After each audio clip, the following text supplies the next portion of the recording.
जीवनात माझ्या तुझा सहवास राहू दे, लांबून का होईना मला रूप तुझं पाहू दे. मी बाळग अज्ञान माझं ऐकना गारहान, मी बाळग अज्ञान माझं ऐकना गारहान.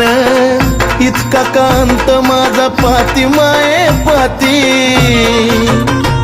मग काग येणा माई लांब लांब जाती या लेकराच्या जीवाची लाही लाही होती. मग काग येणा माई लांब लांब जाती या लेकराच्या जीवाची लाही लाही होती.